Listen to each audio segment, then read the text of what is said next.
Hello, everybody. Hi. We're live. I am Yolanda Harper. I am co-founder of Harper Therapy, and I am trying to move our little screen here because there's something that popped up. I'm like, I don't even know what that is. But co-founder of Harper Therapy, and I'm here with Alina Klein Hi. today, and we have a really important topic. Yeah. It is important, and it's not easy to talk about. I think a lot of people probably feel pretty isolated when going through this. I know, and that's why it's so interesting because we're big proponents of mental health and well-being, and like I think we want to help people like wrap words around some of the things that are going on. Yeah. And we also know a lot about shame, and we know that shame kind of thrives in secrecy, silence, and judgment. Yeah. There's a lot of shame in the world of addiction.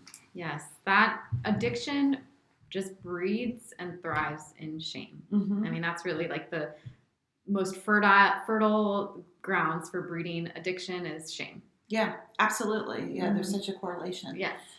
And so I think family members of people who are in active addiction get lost in the fray, and especially, the holidays are a challenge to navigate, period. Mm-hmm. And then when you've got a loved one who is not well. Yeah, it's really tough. And we just wanted to talk today a little bit about what are some tools you can use while navigating this time if you have a loved one who is in active addiction.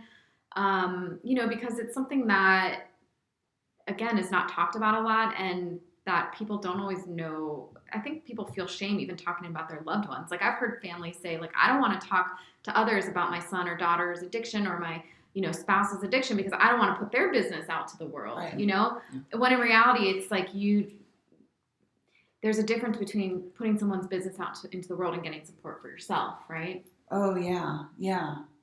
That's tough. Right. And the holidays are tough anyway. It's a time of higher stress. Right. There's a lot of comparison that we do, like in the holidays, whether we realize it or not. Like social media can actually whose Christmas tree looks better than mine, right. and more put together, and the Christmas cards that go out with all of the family pictures, and you're like, oh, my family doesn't look like that.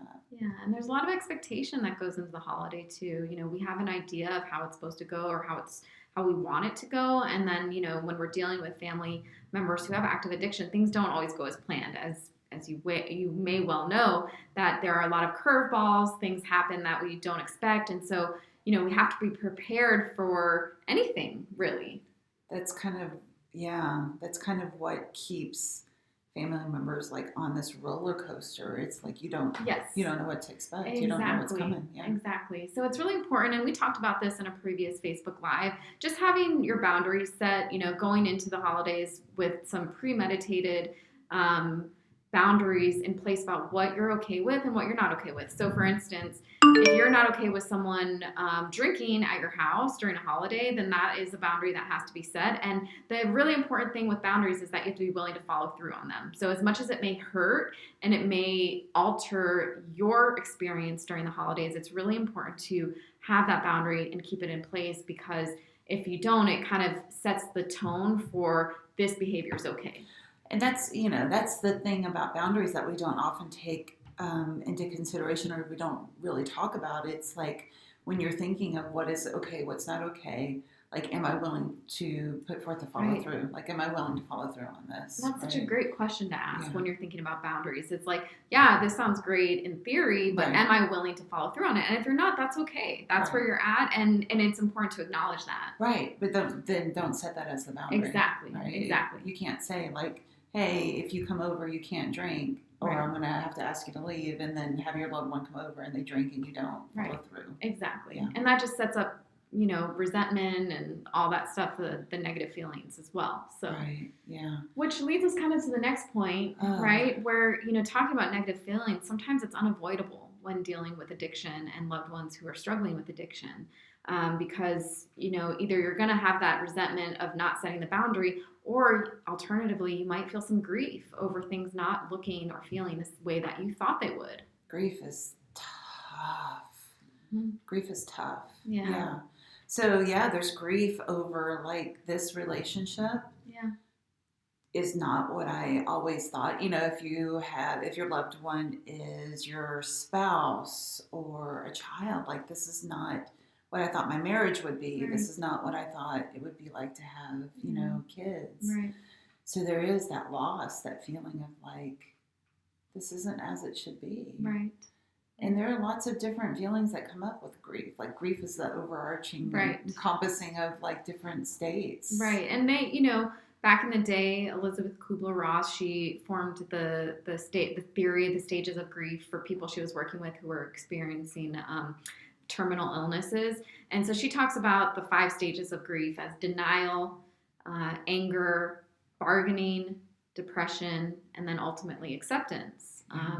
And those stages don't always happen linearly, like they don't always happen one after the other, but those are typically the things that people go through when they are experiencing grief. Yeah. And you can ride that roller coaster like even within the same hour. You can go from, the denial, like, no, this isn't, my loved one would never do this, or that in the anger of like, I can't believe my loved one is doing this. Right. And just like the whole thing. And it's a roller coaster in and of itself. Right. Yeah.